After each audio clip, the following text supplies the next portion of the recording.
অন্তর্বর্তী সরকারের ৬ মাস পূর্ণ, বিদ্যমান কাঠামো ভাঙতে না পারায় মিলছে না সুফল, বলছে নাগরিক কমিটি। সংস্কারের প্রশংসায় জামায়াত, দ্রুত নির্বাচন চায় বিএনপি। বেগম জিয়ার কারাবাসের ৭ বছর, বিএনপিকে নিঃশেষ করতেই চেয়ারপারসনকে বন্দী রাখে ফ্যাসিস্ট সরকার। অভিযোগ, নেতাদের কক্ষিগত করা হয় আইনের শাসন। টেনেরা তো ৯টা বই পেয়েছে, কিন্তু আমরা 9-এরা পাইনি। আমাদের ভিতরে একটা ভয় কাজ করতেছি যে আমরা কিভাবে প্রিপারেশনটা নিব। বছরের দ্বিতীয় মাসেও সব বই পায়নি কয়েকটি শ্রেণীর শিক্ষার্থী। পড়ালেখা ব্যাহত হওয়ায় উদ্বিগ্ন অভিভাবক। কাগজ সংকটকে দায়ী করছে মুদ্রণ সমিতি। এবং শাহজালাল বিমানবন্দরে একই চত্বরে ঝুঁকি নিয়ে ওঠানামা করছে হেলিকপ্টার ও উড়োজাহাজ। আকাশপথ নিরাপদ রাখতে দ্রুত আলাদা বন্দর নির্মাণের পরামর্শ।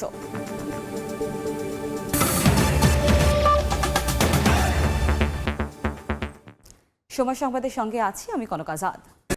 গাজীপুরের সহিংসতায় জড়িতদের দ্রুত আইনের আওতায় আনা হবে বলে জানিয়েছেন স্বরাষ্ট্র উপদেষ্টা জাহাঙ্গীর আলম চৌধুরী। সকালে আহতদের দেখতে ঢাকা মেডিকেল কলেজ হাসপাতালে যান স্বরাষ্ট্র উপদেষ্টা। এই সময় তিনি আহতদের স্বাস্থ্যের খোঁজ খবর নেন। এছাড়া আহতদের পরিবারের সদস্যদের সঙ্গেও কথা বলেন স্বরাষ্ট্র উপদেষ্টা।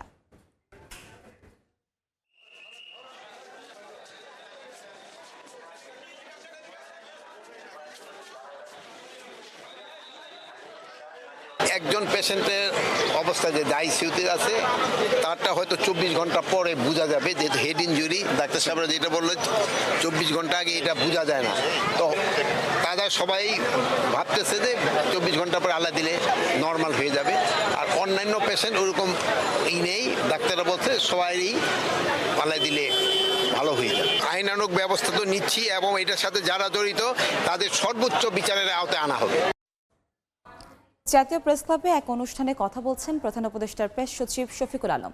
আমরা সরাসরি যাচ্ছি সেখানে। নতুন বাংলাদেশের যে গণ অভ্যুত্থান হলো, এই গণ অভ্যুত্থানকে ধরে রাখবে, এটা খুবই ইম্পর্টেন্ট। কারণ এইটা ধরে রাখাটা কেন ইম্পর্টেন্ট, আপনি দেখতেছেন যে আওয়ামী লীগ এবং পতিত স্বৈরাচার, চোরতন্ত্রের জননী, ঘুমের জননী, তারা চাচ্ছেন বাংলাদেশকে, এই যে ন্যারেটিভকে তারা চ্যালেঞ্জ করতে চাচ্ছেন। বারবার আপনি ওদের মেসেজগুলো দেখেন, 3000 পুলিশ মারা গেছে। ওদের মানে ইউনুস হচ্ছে জঙ্গি লিডার, ইউনুসকে ঘিরে আছে কারা, জঙ্গি লিডার। এটা কেন করছে জানেন? এটা খুবই ওয়েল অর্কেস্ট্রেটেড ক্যাম্পেইন এবং এটা ইন্ডিয়ান মিডিয়াও এটার সাথে জড়িত। তারা মিলিয়নস অফ ডলার খরচ করছে এই হাসিনার অলিগার্কগুলো। সে একটা নতুন ন্যারেটিভ তৈরি করতে চাচ্ছে, ওয়ার্ল্ডে বুঝাইতে চাচ্ছে যেই তুমি যে এটাকে গণ অভ্যুত্থান বলতেছো সেটা আসলে গণ অভ্যুত্থান না, সেটা আসলে এটা হয়েছে। যাতে এটার কারণটিকে এটা খুব বড় রকমের একটা চক্রান্ত, যাতে আপনার আমার দেশের উপরে সে কোনো রকমের কোনো বিদেশিদেরকে বুঝাতে সক্ষম হয় যে আমাদের দেশে যেটা হয়েছে সেটা আসলে মানে এটা গ্লোবাল অর্ডারের বাইরের কোনো একটা কিছু। আমাদের উপরে যাতে সে চাচ্ছে, বলতে চাচ্ছে যে তোমরা এদেরকে দেখতেছো, সেই লোকটা তো এটা না। প্রফেসর ইউনুস পাবলিক লাইফে আছেন 6 দশক ধরে, তার প্রত্যেকটা বাক তার ক্যারিয়ারে সবাই চেনে, অথচ তাকে তারা এইভাবে পোর্ট্রে করছে। কারণ সে বাংলাদেশে যে একটা ইউনিক ইতিহাস, নতুন বাংলাদেশ এইটাকে উল্টে দিতে চায়। এই কাজটা তারা কিন্তু আগে করছে। আপনি দেখেন পুরোটা 15 বছরে কয়জন লেখক আছে যে 74-এর ফ্যামিলিয়ান লিখেছে? আপনি দেখেছেন? কারণ কেউ নাই। আপনি যে আফতাব আহমেদ, যিনি ছিলেন কি জন্য বাসন্তীর ছবি তুললেন, উনি মিস্টেরিয়াসলি মারা গেলেন, কেউ এটা ইনভেস্টিগেটও করলো না। পুরো জাতীয় প্রেস ক্লাবে কথা বলছেন প্রধান উপদেষ্টার প্রেস সচিব শফিকুল আলম। আমরা সরাসরি যুক্ত ছিলাম সেখানে।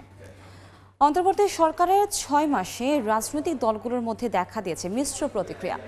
সংস্কার কার্যক্রমের অগ্রগতিকে সরকারের সফলতা হিসেবে দেখছে জামায়াত। তবে আইন শৃঙ্খলা পরিস্থিতির অবনতি আর মব সংস্কৃতি নিয়ন্ত্রণ করতে না পারা সরকারের ব্যর্থতা উল্লেখ করে বিএনপি নেতা সালাউদ্দিন আহমেদ বলছেন, নির্বাচন বেশি দেরি হলে অকল্যাণ হবে দেশের। তবে জনগণের আকাঙ্ক্ষা পূরণের সময় ফুরিয়ে যায়নি বলে মনে করে নাগরিক কমিটি। হাসান ওয়ালির প্রতিবেদন। সরকারের 6 মাসের পুরোটা সময়ই আলোচনায় ছিল সংস্কার ইস্যু।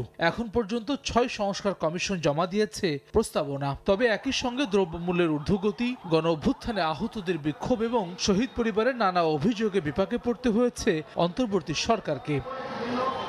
এসবের মধ্যে সংস্কার কার্যক্রমের অগ্রগতি সরকারের বড় সফলতা হিসেবে দেখছে জামায়াত ইসলামী। তবে আহত এবং শহীদ পরিবারের জন্য সরকারের নেওয়া উদ্যোগ নিয়ে অসন্তুষ্টি রয়েছে দলটির। এই রাজনীতির গুণগত পরিবর্তন দরকার নানা ক্ষেত্রে, সেটাকে স্ট্রিমলাইন করার জন্য তারা যে কমিশনগুলো করেছে এবং বেশ কিছু প্রস্তাবনা আসছে, এটা আমি মনে করি এই সরকারের একটা বড় ধরনের অ্যাচিভমেন্ট। তবে তাদের ব্যর্থতার একটা বড় দিক হচ্ছে যাদের রক্ত জীবন দিয়ে এই বিপ্লব সংগঠিত হয়েছে, তাদেরকে যে পরিমাণ গুরুত্ব দিয়ে সমস্যার সমাধান করার কথা ছিল, এক্ষেত্রে গভর্নমেন্ট আমি মনে করি ব্যর্থ হয়েছে।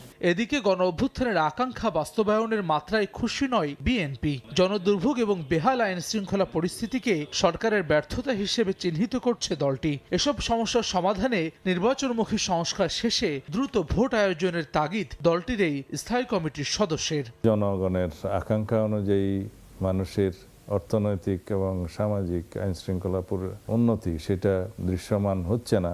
মাননীয় প্রধান উপদেষ্টা এবং অন্যান্য কয়েকজন উপদেষ্টার বক্তব্য অনুসরণ করলে দেখা যায় যে সরকারের মেয়াদকে তারা কোনো না কোনোভাবে দীর্ঘায়িত করতে চান। সেটা বাংলাদেশের জন্য, মানুষের জন্য খুব একটা কল্যাণ বয়ে আনবে বলে আমরা মনে করি না। তবে গণ অভ্যুত্থানের নেতৃত্ব দেওয়া নাগরিকদের সংগঠন নাগরিক কমিটি বলছে, বিদ্যমান কাঠামো ভাঙতে না পারায় পুরোপুরি সফলতা পায়নি সরকার। এজন্য রাজনৈতিক দলগুলোর অসহযোগিতাকেও দায়ী করছেন সংগঠনটির এই মুখপাত্র। যেই ধরনের নির্বাচন হয়ে অভ্যস্ত বাংলাদেশের মানুষ অভ্যস্ত হয়ে গিয়েছিল, যে অবৈধ নির্বাচনে যে কাঠামো ছিল সেটাকে বহাল রেখে নির্বাচনের কথা বলা হচ্ছে, সংস্কারের কথা জোর দিয়ে বলা হচ্ছে না, এবং এই ধরনের নির্বাচন বাংলাদেশকে আরো বিপদের মুখে ঠেলে দিবে বলে আমরা মনে করছি। 8 আগস্ট নোবেল জয়ী অর্থনীতিবিদ ডক্টর মোহাম্মদ ইউনূসকে প্রধান উপদেষ্টা করে গঠিত হয় অন্তর্বর্তীকালীন সরকার। হাসান ওয়ালি, সময় সংবাদ, ঢাকা। বিএনপি চেয়ারপারসন বেগম খালেদা জিয়ার কারাবাসের 7 বছর আজ। দলটির নেতারা মনে করছেন, শেখ হাসিনার প্রতিহিংসার শিকার হয়ে বিনা অপরাধে কারাগারে যেতে হয় তাকে। বিএনপির ভাইস চেয়ারম্যান শামসুজ্জামান দুদুর দাবি, বিএনপিকে নিঃশেষ করতে বেগম জিয়াকে কারাবন্দী করে রেখেছিল ফ্যাসিস্ট হাসিনা সরকার। তিনি রাস্তা থেকে রাজনীতি শিক্ষা গ্রহণ করেছেন, স্বৈরাচার, সামরিক স্বৈরাচারীর বিরুদ্ধে আন্দোলন করেছেন, লড়াই করেছেন, জেল খেটেছেন, ত্যাগ স্বীকার করেছেন। মানুষটার সঙ্গে স্বৈরাচারী হাসিনা যে ব্যবহার করেছে, এটা ইতিহাসে বিরল, ভয়ঙ্কর এবং মর্মান্তিক। তাকে এক ধরনের হত্যা করারই চেষ্টা করা হয়েছিল। বিচারের নামে যে প্রহসন করা হয়েছিল, যা বাংলাদেশের গণতান্ত্রিক এবং সমসাময়িক রাজনীতির আর দেখা যায়নি। বাংলাদেশের রাজনীতিতে গণতান্ত্রিক ভাবনাকে পরিপুষ্ট করতে হবে, ৭১ মুক্তিযুদ্ধকে পরিপুষ্ট করার জন্য, রক্ষা করার জন্য, আর যাতে স্বৈরতান্ত্রিক ব্যবস্থা ফিরে না আসে। চলতি বছরের 15 জানুয়ারি বেগম খালেদা জিয়ার সাজা পূর্ণাঙ্গভাবে বাতিল হয়। এরপর আপিল বিভাগের রায়ে খালাস পান সাবেক এই প্রধানমন্ত্রী। প্রসূন আশিস, সময় সংবাদ, ঢাকা। বছরের 2 মাস হতে চললেও এখনও ফুল সেট বই পায়নি বেশ কয়েকটি শ্রেণীর শিক্ষার্থীরা। বইয়ের অভাবে শিক্ষা কার্যক্রম ব্যাহত হওয়ায় চিন্তিত অভিভাবক ও শিক্ষার্থীরা। কাগজ সংকটের কারণে কাঙ্ক্ষিত মাত্রায় বই ছাপানো যাচ্ছে না বলে দাবি মুদ্রণ সমিতির। আর কিছু ছাপাখানা পাঠ্য বইকে পাশ কাটিয়ে নোট গাইড ছাপানোর কারণে সময় মতো বই পাচ্ছেন না শিক্ষার্থীরা। শাকির আহমেদের রিপোর্টে দেখুন বিস্তারিত।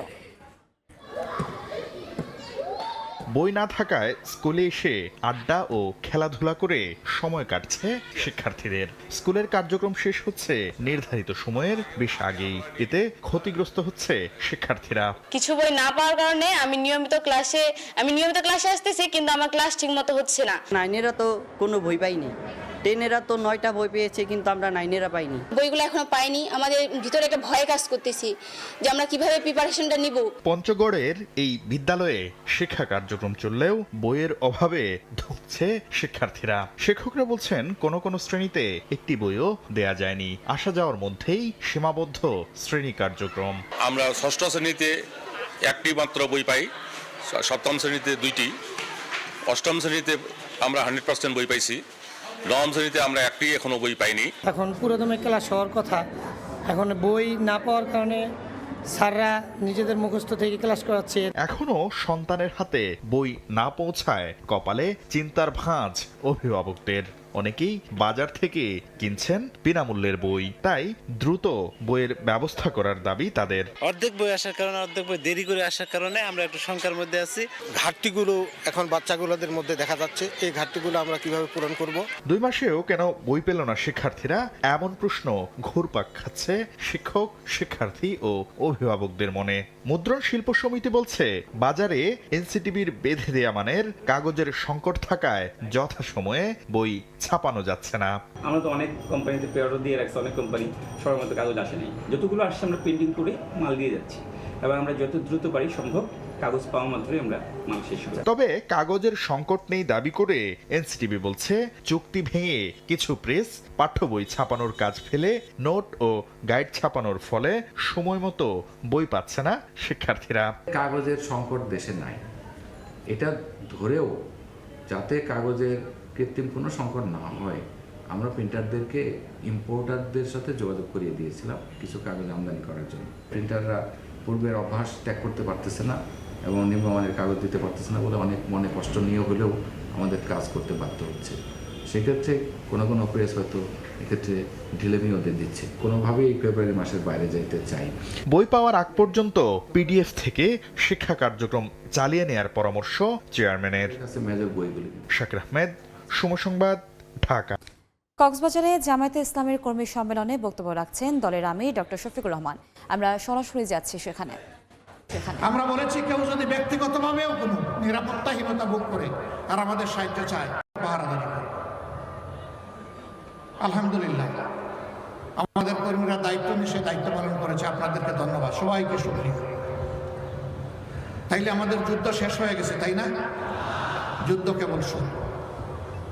এদেশের মানুষের প্রকৃত মুক্তি না আসা পর্যন্ত, ন্যায় বিচার সুপ্রতিষ্ঠিত না হওয়া পর্যন্ত, সমাজ থেকে সকল প্রকার বৈষম্য দূর না হওয়া পর্যন্ত এবং মানবিক একটা কল্যাণ রাষ্ট্র গড়ে না ওঠা পর্যন্ত আমাদের যুদ্ধ অব্যাহত থাকবে ইনশাআল্লাহ। বাংলাদেশে যতক্ষণ দুর্নীতি এবং দুঃশাসন থাকবে, আমাদের লড়াই ততক্ষণ চলবে। আমাদের সন্তানেরাও সেই একই স্লোগান দিয়েছে, তারাও বলছে আমাদের যুদ্ধ শেষ হয়নি। তারা এই বিপ্লবের 2 প্রতীকের নাম ধরে স্লোগান দেয়, আবু সাইদ মুগ্ধ, শেষ হয়নি যুদ্ধ। আমরাও বলছি, হে আবু সাইদ মুগ্ধ, শেষ হয়নি যুদ্ধ। এই যুদ্ধ চলবে। তবে দেশকে যেহেতু আমরা ভালোবাসি, দেশের সকল নাগরিক, আবার বৃদ্ধ বনিতা, সবাইকে বলবো, সবাইকে দায়িত্বশীল ভূমিকা পালন করতে হবে। কারো কোনো ধরনের উস্কানিতে আমি যে কোনো ক্ষতি সাধন করতে দিব না। এদেশের সমস্ত মানুষ আমাদের কাছে আমানত। এর ভিতরে যদি অপরাধীরা থাকে, তাদেরকে আইনের হাতে ধরে দেবে, বিচার তাদের করতে হবে। তবে যারা আগে রাতের বেলাও কোর্ট বসিয়ে আপনারা বিচারের নামে অবিচার করতে পেরেছিলেন, এখন দেখতে চাই না দুর্দর্শ সন্ত্রাসী লুটেরা খুনিদেরকে জনগণ হাতে তুলে দিবে আর আপনারা পরের দিন তাদেরকে ছেড়ে দিবেন, এটা আমরা দেখতে চাই না। ঢাকা বিশ্ববিদ্যালয়ের ব্যবসায় শিক্ষা ইউনিটের আন্ডার গ্রাজুয়েট প্রোগ্রামের ভর্তি পরীক্ষা চলছে। বিস্তারিত জানাতে ক্যাম্পাসে আছেন সহকর্মী আলতাফ হোসাইন। আমরা সরাসরি যাচ্ছি তার কাছে। আলতাফ, অপেক্ষার প্রহর গুনছেন অভিভাবকরা এবং এই মুহূর্তে ভিতরে চলছে ভর্তিচ্ছু ঢাকা বিশ্ববিদ্যালয় ব্যবসায় শিক্ষা ইউনিটের 2024-25 শিক্ষাবর্ষের ভর্তি পরীক্ষায় অংশ নিয়েছেন শিক্ষার্থীরা। পরীক্ষা শুরু হয়েছে সকাল 11টায় এবং সেই 1.5 ঘন্টার পরীক্ষা কিন্তু প্রায় শেষের দিকে। এই মুহূর্তে আমরা দেখছি যে পরীক্ষা চলছে এবং অভিভাবকরা এই মুহূর্তে কিন্তু বাইরে অপেক্ষা করছেন পরীক্ষা শেষ করে কখন নাগাদ তাদের সন্তানরা বের হবেন এবং তাদের অ্যাকচুয়ালি আমরা যখন দেখেছি যে শিক্ষার্থীরা যখন প্রবেশ করে পরীক্ষা দেওয়ার জন্য আমরা দেখেছি এক ধরনের উচ্ছ্বাস আশা আকাঙ্ক্ষার মধ্য দিয়ে তারা পরীক্ষা অংশ নিয়েছে ভালো ফলাফলের আশায়। একই সঙ্গে চিন্তার ভাঁজ আমরা দেখেছি তাদের ভিতরে, অভিভাবকদের মধ্যেও উৎকণ্ঠা আছে, আবার আশা প্রত্যাশা সব কিছু মিলিয়ে অভিভাবকরা যেটা বলছেন যে তারা চান যেন মেধার ভিত্তিতেই যেন এই কঠিন পরীক্ষায় যেন কৃতকার্য হতে পারেন শিক্ষার্থীরা, সেখানে যেন কোনো ধরনের অসৎ উপায় অবলম্বন না করা হয় অতীতের মতো। একই সঙ্গে যেটি তারা বলছেন যে এবার কিন্তু ক্যাম্পাসের পরিবেশ শৃঙ্খলা সব কিছু মিলে কিন্তু আগের তুলনায় অনেক ভালো দেখছেন তারা, এবং খুবই শৃঙ্খলার সাথে কিন্তু পরীক্ষা দিতে পারছেন নিরাপত্তার সাথে। কিছুক্ষণ আগে আমরা দেখেছি ঢাকা বিশ্ববিদ্যালয়ের উপাচার্য নিয়াজ মাহমুদ খান এসেছিলেন, তিনি পরিদর্শন করেছেন ব্যবসায় শিক্ষা অনুষদ ভবনের যে পরীক্ষার হল সেটি পরিদর্শন করে তিনি বলেছেন যে এটা একটি কঠিন পরীক্ষা, সেই পরীক্ষায় আসলে সবাই কৃতকার্য হবে না। যেখানে মাত্র 1050টি আসনের বিপরীতে আবেদন করেছিলেন 40,973 জন পরীক্ষার্থী, সেখানে আমরা দেখছি যে প্রতি আসনের জন্য লড়তে হবে 39 জন শিক্ষার্থীকে, এবং এই কঠিন পরীক্ষায় উত্তীর্ণ হওয়ার ফলে যেটা হবে যে অনেকে হয়তো মানসিকভাবে কষ্ট পাবেন। তো উপাচার্য যেটি বলছেন যে এতে যেন অভিভাবকরা আসলে সচেতন থাকেন বা এটা যেন নেতিবাচক কোনো প্রভাব পরীক্ষার্থীদের মধ্যে না পড়ে, সেই তারা কিন্তু উপাচার্য কিন্তু সেই পরামর্শ দিয়েছেন। এই ছিল ঢাকা বিশ্ববিদ্যালয় থেকে ব্যবসা অনুষদের পরীক্ষার সর্বশেষ, ভর্তি পরীক্ষার সর্বশেষ। আমরা সরাসরি যুক্ত ছিলাম ঢাকা বিশ্ববিদ্যালয় থেকে।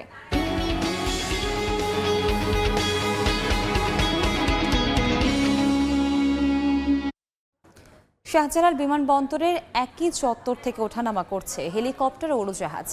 এতে নিরাপত্তা ঝুঁকি নিয়ে ফ্লাইট পরিচালনা করছে কর্তৃপক্ষ। ফ্লাইট পরিচালনায় নানা সংকটের কথা জানায় কপ্টার প্রতিষ্ঠানগুলো।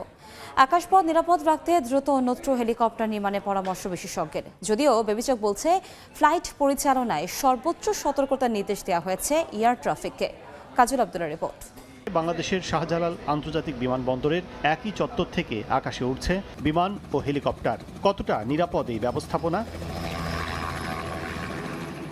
আকাশপথের ওঠানামায় উড়োজাহাজ দ্রুতগামী হলেও সে তুলনায় স্বল্প গতির যান হেলিকপ্টার। এতে বিশেষ করে নিরাপত্তা নিয়ে শঙ্কা জাগায় যেসব ফ্লাইট যেতে হয় রানওয়ে ডিঙিয়ে। এতে কোনো সময় অবতরণকারী উড়োজাহাজ আর উড়ালদা হেলিকপ্টারের সিগন্যালে ত্রুটি হলেই ঘটতে পারে দুর্ঘটনা। সিগন্যাল সহ নানা জটিলতার কথা জানায় সংশ্লিষ্ট প্রতিষ্ঠানগুলো।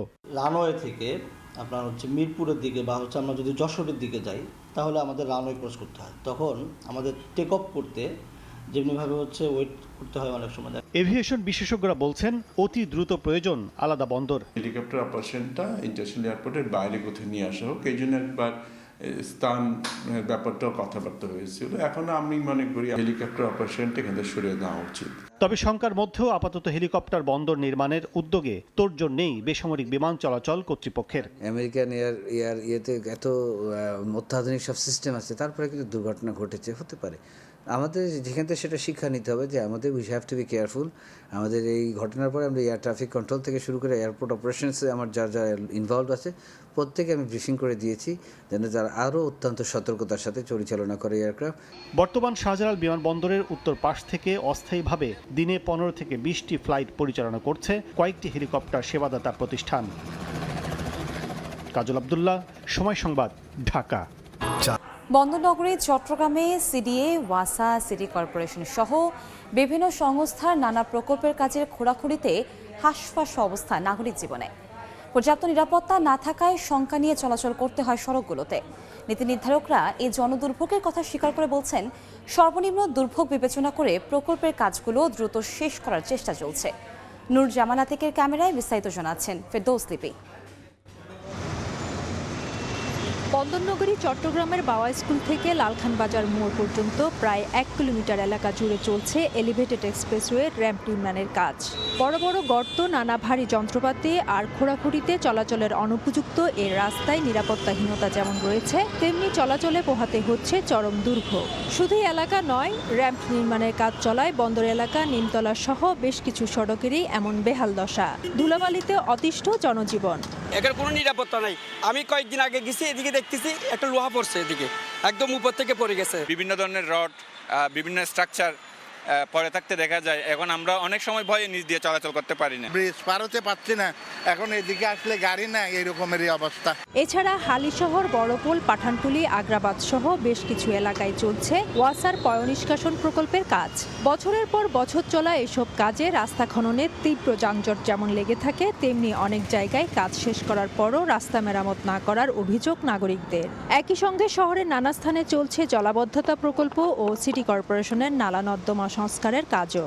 বর্ষা মৌসুমের আগে কাজ শেষ না হলে ভোগান্তি কয়েক গুণ বাড়ার শঙ্কা নগরবাসীর।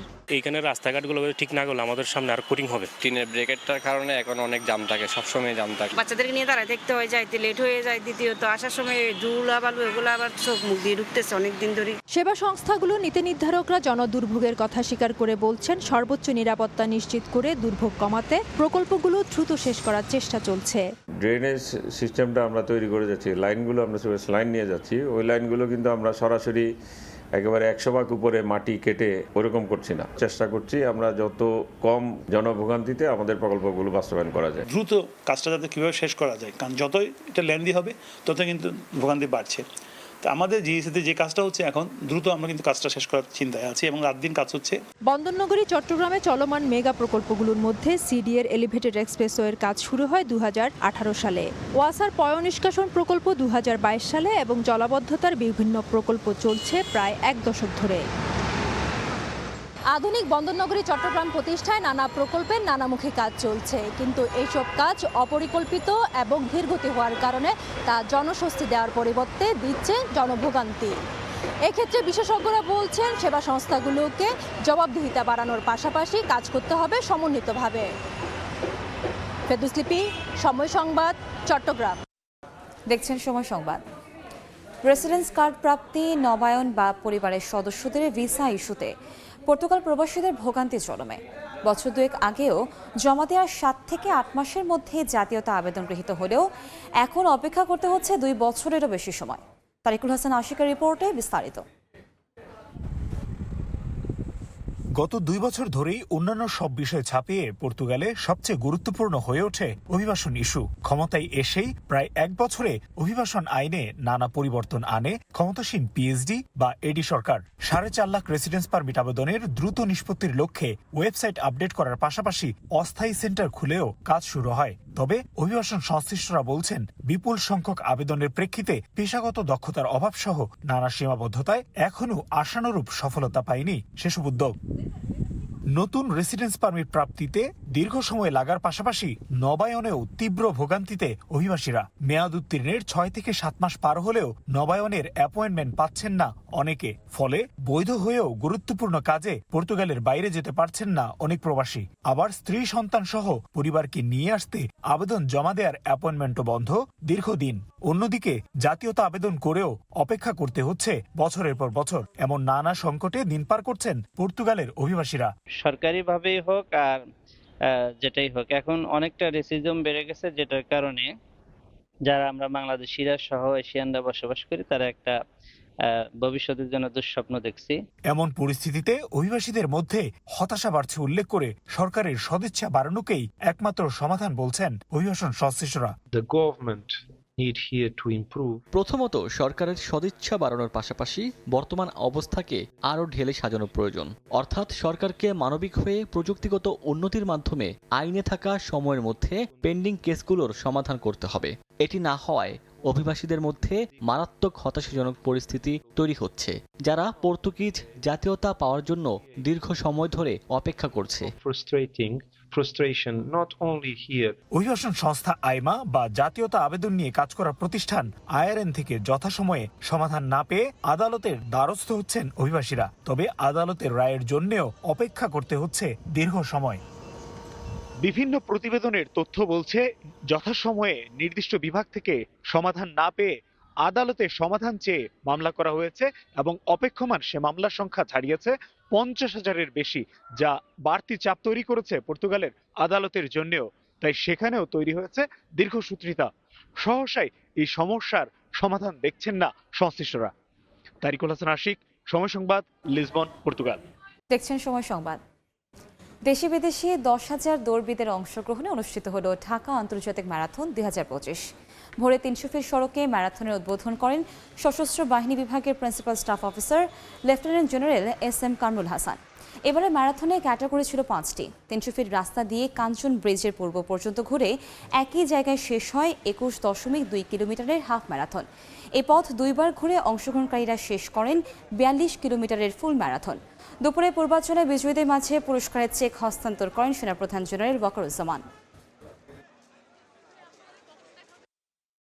আমার মতো যারা নতুন এই 10,000 জনের জন্য এসে হলো তারা যাতে ইন্সপায়ার্ড হয় এবং তারা যাতে ভবিষ্যতে এই রানটা কন্টিনিউ করতে পারে। আয়োজন হোক, আমরা অংশগ্রহণ করি, আমাদের দেখা দেখি আরও অনেক মেয়েরা ইন্সপায়ার হয়ে তারা অংশগ্রহণ করুক, এটাই চাই। নিজের চ্যালেঞ্জ নিজেকে তৈরি করা আই থিঙ্ক অ্যাচিভেবল করতে পেরেছি। 88 কেজি ওজন আর কি, সেই হিসাবে যে ফিটনেসটা আমার ছিল না ওইটা ড্রাস্টিক্যালি চেঞ্জ করছে আর কি। এ পর্যায়ে শীর্ষ সংবাদগুলো জানিয়ে দিচ্ছে আরেকবার। অন্তর্বর্তী সরকারের 6 মাস পূর্ণ, বিদ্যমান কাঠামো ভাঙতে না পারায় মিলছে না সুফল, বলছে নাগরিক কমিটি। সংস্কারের প্রশংসায় জামায়াত, দ্রুত নির্বাচন চায় বিএনপি। এবং বেগম জিয়ার কারাবাসের 7 বছর, বিএনপিকে নিঃশেষ করতে চেয়ারপারসনকে বন্দী রাখে ফ্যাসিস্ট সরকার। অভিযোগ নেতাদের, কক্ষিগত করা হয় আইনের শাসন।